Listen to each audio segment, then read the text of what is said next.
Welcome to West Wing Week. Welcome to the West Wing Week, your guide to everything that's happening at 1600 Pennsylvania Avenue. This week, the president urged Congress to resolve harmful budget cuts and reduce the deficit in a way that helps grow the economy and strengthen the middle class. Held his first cabinet meeting of the second term, announced 3 new key cabinet nominations, and signed the Violence Against Women Act. That's March 1st to March 7th, or Jedi Mind-Meld. Do a Jedi mind-meld with these folks and convince them to do what's right. On Friday, the president answered questions from White House reporters about his plan to move the country forward in light of the harmful automatic budget cuts known as the sequester that threaten hundreds of thousands of jobs and cut vital services that are taking place because Republicans in Congress refuse to close tax loopholes that only benefit the wealthy and the well-connected. This is not a win for anybody. This is a loss for the American people. I can offer compromise, I can negotiate, and I think I've done that and will continue to do that. But what I can't do is force Congress to do the right thing.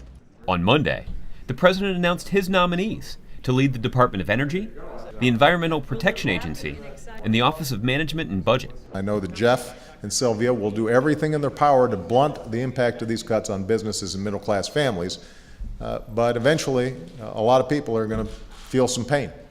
That's why we've got to keep on working to reduce our deficit in a balanced way, an approach that's supported by the majority of the American people, including a majority of Republicans.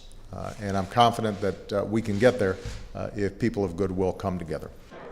Later, the president convened the 17th meeting with his cabinet, but the first of his second term. At the meeting, they discussed how each agency would address the impact of the sequester and its impacts on American families. The meeting included some new faces, some old faces, and some old faces and new jobs. Obviously, we're going to be spending some time talking about the potential impact of the sequester. It is an area of deep concern.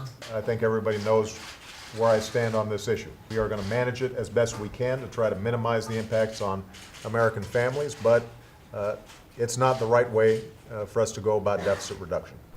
On Tuesday, the president spent some time with the staff at the Office of Management and Budget, reflecting on the importance of the work they're doing in light of the sequester. The main reason I just wanted to come by is to say thank you. I know you guys are working tirelessly. I hope that even as you are hunkered down working through these numbers, that you always keep in mind the people, the faces, the lives, the families that are being impacted. On Thursday, the president and vice president traveled to the Department of the Interior for the signing of the Violence Against Women Act, which continues to strengthen the criminal justice system's response to crimes against women, including domestic violence, sexual assault, and trafficking.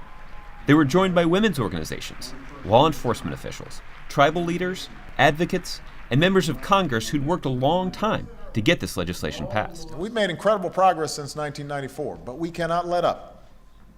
Not when domestic violence still kills 3 women a day. Reauthorizing the Violence Against Women Act is something I called for in my State of the Union address, and when I see how quick it got done, makes me feel optimistic. To find out more information on any of these topics or to see complete videos of these events, go to whitehouse.gov. And thanks again for checking out your West Wing Week. Most people agree I'm presenting a fair deal. The fact that they don't take it means that I should somehow, do a Jedi mind meld with these folks and convince them to do what's right.